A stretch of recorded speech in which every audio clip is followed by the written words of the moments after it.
آج ہم اپنے سننے والوں کو مصر کے حوالے سے کچھ حقائق سے آگاہ کریں گے۔ تمام سننے والے دوستوں سے گزارش ہے کہ چینل سبسکرائب ضرور کریں تاکہ نیو انفارمیٹو ویڈیو آپ تک پہنچ سکے۔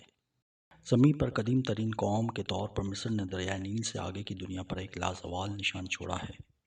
اہرام کے اسرار سے لے کر مصری علوم تک مصر نے اس سے بہت طویل فاصلہ طے کیا ہے، جسے ہم آج جانتے ہیں۔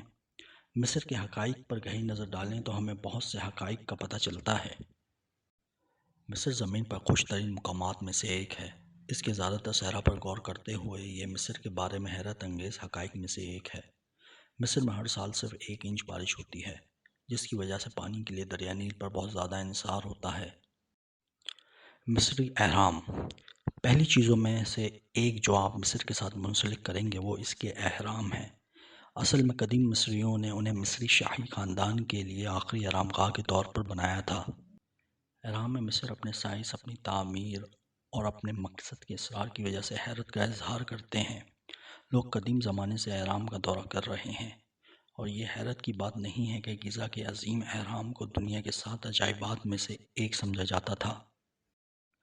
گیزا کی عظیم اسفنکس کا شمار دنیا کی سب سے بڑے مجسموں میں ہوتا ہے۔ گیزا کا عظیم اسفنکس 240 فٹ لمبا اور 66 فٹ اونچا ہے۔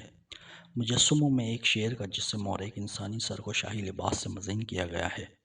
اس کی شاندار مجسموں کو بنانے کے لیے چونے کے پتھر کا ایک ٹکڑا تراشا گیا تھا۔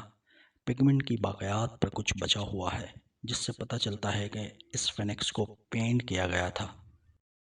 عظیم اہرام غلاموں نے نہیں بنائے تھے۔ بہت سے لوگوں کا خیال ہے کہ اہرام غلاموں نے بنائے تھے، لیکن ایسا نہیں ہے۔ وہ اجرت والے مزدور تھے، اور ان میں سے زیادہ تر فرعون کی طرف سے بڑے اعزاز کے ساتھ تعمیر کیے گئے تھے، اور مرنے والوں کو مقدس اہرام کے قریب مقبروں میں دفن کیا گیا تھا۔ قدیم مصریوں کے لیے بعد کی زندگی بہت اہم تھی۔ مصری آخرت کی اس قدر کرتے تھے کہ انہوں نے اپنی زندگی کا بیشتر حصہ اس کی تیاری میں صرف کیا۔ امیر اور طاقتور نے وسیع و عریض مقبرے بنائے، جن کے بارے میں ان کا خیال تھا کہ وہ بعد کی زندگی کے لیے وہاں رہ سکتے ہیں۔ ممیفیکیشن ایک پیچیدہ عمل تھا۔ غریبوں نے اپنے مردہ کو محض صحرا میں دفن کیا، جہاں گرمی اور خشک زمین نے اسے سڑنے سے روک دیا۔ دریں اثنا امیروں نے اپنے اعضاء کو خصوصی کینو پیک جار میں محفوظ کر رکھا تھا۔ انہوں نے اپنے دلوں کو اپنے جسم میں چھوڑ دیا، حالانکہ انہوں نے اپنے دماغ کو نکال کر پھینک دیا۔ اس کے بعد لاشوں کو نیٹرون نمک کے ساتھ خشک کیا جاتا تھا، اس سے پہلے کہ مزید پرزرویٹو شامل کیے جائیں، اور اس کے بعد لینن اور پیپرس سے بنی ممی کو لپیٹا جاتا تھا۔ انہوں نے بعد کی زندگی کے سفر میں اس شخص کی حفاظت کے لیے لپیٹوں کے درمیان حفاظتی منتر اور کرشمے بھی ڈالے۔ قدیم مصری ایک بار لوگوں کو زندہ دفن کر دیتے تھے۔ خاص طور پر ابتدائی فرعونوں میں سے کچھ نے اپنے نوکروں کو اپنے ساتھ دفن کیا تھا، تاکہ وہ بعد کی زندگی میں خدمت جاری رکھ سکیں۔ اس کے بعد آنے والے فرعونوں کے پاس شپتی نامی مجسمے ان کے نوکروں کی شکل میں بنائے گئے تھے، اور انہیں بعد کی زندگی میں خدمت کرنے کے لیے اپنے ساتھ دفن کیا گیا تھا۔ قدیم مصری بھی عطر بناتے تھے۔ مردوں کے لیے ایک مشہور خوشبو میں الائچی، دار چینی، مرر اور زیتون کا تیل شامل ہے۔ اس پرفیوم میں ایسی خوشبو تھی جو جدید اولڈ اسپائس برانڈ سے زیادہ مختلف نہیں تھی۔ یقینی طور پر مصر کے حقائق میں سے ایک یہ منفرد حقائق ہے۔ مصر میں کاسمیٹک اور سکن کیئر کے لیے بھی پودوں اور جانوروں کی مصنوعات کا استعمال کیا جاتا تھا۔